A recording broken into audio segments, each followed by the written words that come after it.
आइए जरा आज आपको कुछ इंपॉर्टेंट बातें बता देता हूं, क्योंकि जब एक एस्पिरेंट तैयारी करता है तो उसके तैयारी के जीवन में ना बहुत सारी चीजें होती जिसका वो ख्याल नहीं रख पाता है ना। तो इसलिए थोड़ा सा आपको सेल्फ रियलाइजेशन देने के लिए कुछ पॉइंट्स है जो आपको ध्यान रखने होंगे। जैसे जब आप पढ़ते हो, कैसे पढ़ाई करते हो आप लोग कैसे पढ़ाई करते हो? हैं लेटे लेटे बेड पे लेटे लेटे पढ़ रहे हैं ना, बाहर खिड़की के बाहर देख रहे हैं, बहुत आनंद आ रहा है सर, मौसम भी अब ठंडी की तरफ जा रहा है। तो बेटा जितना भी जो भी मौसम चले, चाहे गर्मी हो चाहे बरसात हो चाहे सर्दी हो, पढ़ने का एक तरीका होता है, ठीक है। और एक स्टूडेंट के जीवन में एक स्टडी टेबल का बहुत बड़ा योगदान होता है, ठीक है। तो भैया लाइब्रेरी में बैठे हो तो बहुत अच्छी बात है ना, ऑलरेडी आप बैठ के पढ़ रहे हो। और अगर घर पे बैठे हो तो भैया बेड पे मत बैठो, मेरी आपसे बहुत हाथ जोड़ के रिक्वेस्ट है बेटा, लेटे लेटे मत देखो लेक्चर, ठीक है। उठ जाओ, बैठो, ठीक है। स्टडी टेबल आपके सामने, चेयर, उस पर बैठिए और उसको एक ऑर्गेनाइज करके रखिए, अपनी स्टडी टेबल को ऑर्गेनाइज करके रखिएगा, ठीक है। ऐसा हौच पौच नहीं होना चाहिए कि जब केमिस्ट्री की क्लास चल रही तो फिजिक्स रखी हुई है, फिजिक्स की क्लास चल रही तो केमिस्ट्री रखी हुई है, और बायोलॉजी तो आप लोगों की बहुत अच्छी है ही, मैंने सुना है ना। तो भाई साहब स्टडी टेबल पर बैठ के ही पढ़ना है आपको, चाहे आप कितने भी घंटे पढ़े। बस ये है कि थोड़ा थोड़ा मूवमेंट करते रहें, लगातार बहुत देर तक ना बैठे, ठीक है। जैसे आप कोई चीज रिवाइज कर रहे हैं, सपोज आपका लेक्चर हुआ है ना, तो लेक्चर के टाइम पे तो आपको पूरा लेक्चर अटेंड करना ही होता है। इसके बाद जब आप रिवीजन करते हो, सेल्फ स्टडी करते हो, तो उस टाइम पर आप छोटे छोटे स्लॉट्स बना लें, है ना। आप छोटे छोटे स्लॉट्स बना लें, 40 से 45 मिनट के स्लॉट्स बनाएं, ठीक है। 40-45 मिनट के ऐसे स्लॉट्स बना लें आप, ठीक है। जैसे मान लो आप कितने घंटे पढ़ते होगे, मेरे ख्याल से अगर आप 2-2 घंटे भी घर पे पढ़ रहे हो, मतलब 6 घंटे की सेल्फ स्टडी कर रहे हो, तो बहुत ज़्यादा है सेल्फ स्टडी, है ना। अगर कर रहे हो तो अच्छी बात है, करना चाहिए, पढ़ाई तो अच्छी हो रही है अगर ऐसा है तो। लेकिन अगर आप 1.5 घंटे भी पढ़ाई कर रहे हो, रिवीजन कर रहे हो, उसके बाद क्वेश्चन कर रहे हो, होमवर्क कर रहे हो, और मेरे ख्याल से ऑर्गेनिक केमिस्ट्री में 1.5 घंटे के अंदर आपका काम निपट जाता होगा, ठीक है।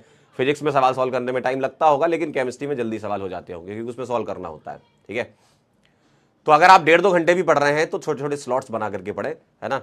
और ऐसा भी नहीं कि बहुत ही छोटा स्लॉट बना लिया, सर 10 मिनट पढ़ेंगे और सर आधा घंटा रेस्ट लेंगे हम, बेटा ऐसा बिल्कुल ना करें। भले ही आप लाइब्रेरी में पढ़ रहे हो, 40-45 मिनट पढ़ने के बाद थोड़ा सा ब्रेक लीजिए, 5 मिनट का पानी वानी पीजिए, ठीक है। थोड़ा शांति से बैठिए, ठीक।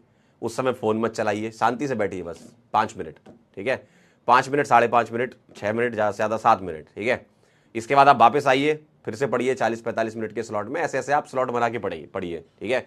क्योंकि एक दिमाग का कॉन्सेंट्रेशन लेवल होता है, क्लास में तो चलो मैनेज हो जाता है कॉन्सेंट्रेशन लेवल, जिनका नहीं मैनेज हो पा रहा है तो थोड़ा ध्यान रखो, तुमको डॉक्टर बनना है, ठीक है। सबसे टफ एग्जाम की तैयारी कर रहे हो आप, है ना, सिलेक्शन वाइज बात कर रहा हूं मैं। तो अगर मैं आपके इस एग्जाम की बात करूं तो इसमें थोड़ी मेहनत लगेगी और वो करनी भी पड़ेगी। और जो बच्चे लास्ट ईयर भी सिलेक्ट हुए, आप सुनोगे बहुत सारी मेहनत करके वो यहां तक पहुंचे हैं, ठीक है। तो सबसे पहले आपको स्टडी टेबल पर बैठ के पढ़ना है, 40-45 मिनट के स्लॉट के हिसाब से पढ़ाई कीजिएगा। दूसरा भैया, अपने पेपर के बारे में जानकारी रखिएगा। पेपर कैसा, जैसे कि आप लोग बस यही सुनते रहते हो कि टफ आया था। एक बार आपने पेपर दिया था ना, उस समय आपको आइडिया लगा था, लेकिन अब जब पढ़ते जा रहे हो, जब चीजें तुम पढ़ते जा रहे हो, उस पढ़ते जाने के साथ साथ आप अब एनालिसिस चालू करो, ठीक है। एक एनालिसिस होता है कि आपने कुछ नहीं पढ़ा, कुछ नहीं आता था, फिर पेपर देखा। एक होता है कि पढ़ते पढ़ते जाते हुए पेपर देख रहे हो, तो पिछले 10 साल के पीवाईक्यूज को देखिएगा, किस तरीके से सवाल पूछे गए हैं। और पिछले साल का भी पेपर अगर आप देखें तो 20-30% ही टफनेस वाले सवाल देखने को मिले, और इजी टू मॉडरेट लेवल के सवाल अच्छे खासे थे उसमें, ठीक है। तो आप एक बार देखिएगा कि किस तरीके के सवाल पूछे जाते हैं, और हर एक चैप्टर में आप फोकस करेंगे तो आपको कुछ ऐसे टॉपिक्स मिलेंगे, कुछ ऐसे चैप्टर के अंदर के पार्ट्स होंगे जिससे लगातार सवाल पूछे जाते हैं, मैक्सिमम सवाल आते हैं उनसे। जैसे अभी आपने ताजा एक केमिकल बॉन्डिंग चैप्टर पढ़ के आए हो, बॉन्ड ऑर्डर का सवाल, ठीक, हाइब्रिडाइजेशन का सवाल, VSEPR थ्योरी का सवाल, ये 2-3 टॉपिक से बहुत मैक्सिमम सवाल आए हुए हैं। तो इन टॉपिक्स को कमजोर मत होने देना, इन टॉपिक्स को आप बार बार रिवाइज करते रहो, क्योंकि बहुत ज्यादा प्रोबेबिलिटी, मतलब अगर आप PYQ उठा के देखोगे 90% से ज्यादा सवाल इन्हीं 3 टॉपिक से आए हैं, 90% से ज्यादा सवाल, ठीक है।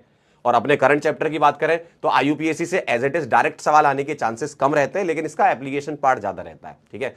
अगर आ गया तो बहुत अच्छी बात है, सभी लोगों का सही होता है, आप भी करके आ जाना। IUPAC का सवाल किसी का गलत नहीं होता है, पेपर में आएगा तो, ठीक है। तो इस बात का ध्यान रखिएगा, ठीक है।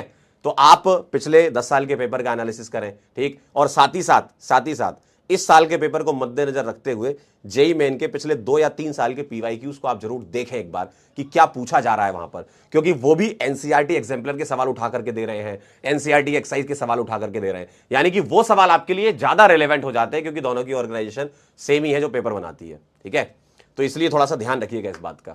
ठीक, तीसरी बात करें, एक टेंटेटिव टाइम टेबल को प्लान कर लीजिए। टेंटेटिव टाइम टेबल का मतलब यह है कि आपको ऐसा नहीं करना कि as it is timetable बना लिया, कभी फॉलो होता है नहीं वो। आप स्लॉट वाइज पढ़ाई करिए। जैसे मान लीजिए अगर आपकी क्लासेस के बाद की अगर मैं बात करूं, मेरे ख्याल से 3 साढ़े 3 बजे तक आप फ्री हो जाते होगे। ठीक है, 3 साढ़े 3 बजे आप फ्री हो जाते होगे खाना वाना खा के, मेरे ख्याल से 4 या 5 बजे से बैठते होगे पढ़ने के लिए। तो 2-2 घंटे के आप स्लॉट बना लीजिए, 2-2 घंटे के स्लॉट बना लीजिए। अब उन 2 घंटे में क्या करेंगे आप, आपका जैसे एक सब्जेक्ट है, ठीक है, आज का रिवीजन करना होगा आपको, उसके सवाल लगाने होंगे आपको, होमवर्क करना होगा, और अब आपका कोई टॉपिक मान लो पीछे का छूटा हुआ है तो उसको भी साथ में कवर कर लीजिए, है ना। तो 2 घंटे के अंदर ही आपको सारी चीजें निपटानी है। ऐसा नहीं कि 1.5 घंटे खराब कर दिया फिर आधे घंटे सोच रहे हैं कि अब हम रिवाइज कर लें। अगर स्लॉट बनाया है तो प्रॉपर स्लॉट बना करके पढ़िए। अगर कोई सब्जेक्ट आपका बहुत स्ट्रांग है, जैसे यूजुअली बायोलॉजी आप लोगों का होता है, तो उसको 1.5 घंटा दे दीजिए, बाकी जो आधा घंटा बचा उसको फिजिक्स में लगा दीजिएगा। ठीक है, तो फिजिक्स 2.5 घंटे पढ़ लीजिएगा।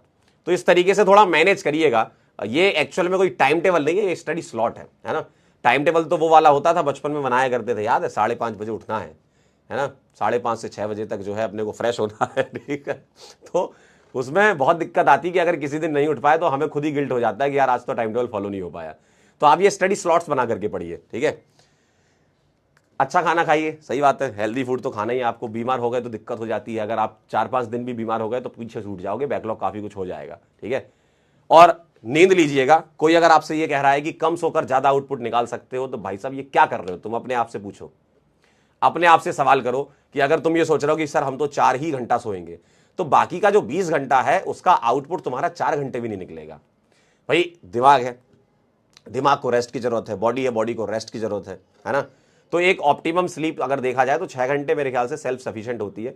अगर आप 7 घंटे भी सोते हैं ना तो भी कोई पहाड़ नहीं टूट जाएगा, लेकिन नींद लीजिएगा। पावर ऑफ स्लीप बहुत बढ़िया चीज होती है ना, क्योंकि ये आपको फ्रेशनेस देती है। अगर आप मान लो कम सो रहे हैं तो आप जब उठे हैं तो वैसे ही आलसी बने में बैठे हुए हैं, तो तुम पढ़ने के लिए बैठोगे तो तुम कॉन्सेंट्रेट नहीं कर पाओगे। तुमको लग रहा होगा कि अच्छा हमने ज्यादा टाइम निकाल लिया। नींद का टाइम कट करके टाइम नहीं निकालना, जो टाइम वेस्ट कर रहे हो वो वाला टाइम कट करके टाइम निकालना है ना। समय खराब करने वाला टाइम जो बचा सकते हो वो बचाइएगा। ठीक, समझ गए। तो 6 घंटे 7 घंटे के आसपास आप सोएंगे तो कोई दिक्कत वाली बात नहीं है। ठीक है, तो थोड़ा सा ध्यान रखिएगा इस बात को। कई मतलब सुनने में लगता है ऐसा, हम तो 3 घंटे सोते हैं, हम तो 4 घंटे सोते हैं, हम तो 2 ही घंटे सोते हैं। क्या है ये, कभी खुद सोच के देखो। 4 घंटे सो करके तुम जो 20 घंटे बचाने की कोशिश में लगे हो ना, वो एक्चुअल में बच नहीं रहे हैं, है ना। बिहाइंड द सीन जो आता है वो बच नहीं रहे तुम्हारा टाइम। तुम वो कॉन्सेंट्रेशन ही लूज करोगे अपना, क्योंकि आप जिस एग्जाम की तैयारी कर रहे हो उसमें टेम्परामेंट बहुत चाहिए, कॉन्सेंट्रेशन बहुत चाहिए। और इतने प्रेशर में पेपर देने जाओगे, क्योंकि इतने सारे बच्चे पेपर देने जा रहे हैं, तो सोचो तुम्हारी मेंटल स्टेट क्या होगी उस टाइम पे, तुमको कितना प्रेशर फील हो रहा होगा। तो उस समय पर एक हेल्दी बॉडी ही आपका साथ देगी। ठीक है, दिमाग से एकदम क्लीन रहिए, नेगेटिव थॉट्स को हटा दीजिए, किसी से कंपैरिजन मत करिए। अपनी लड़ाई है, अपने को लड़ना है, खुद अपने ऊपर ध्यान दीजिए। कोई क्या कर रहा है क्या नहीं कर रहा है इससे कोई फर्क नहीं पड़ना चाहिए, क्योंकि सबकी अपनी अपनी लड़ाइयां हैं। अगर तुम किसी दूसरे को देख करके दुखी हो रहे हो तो उसके जीवन में भी बहुत दुख है। ठीक है,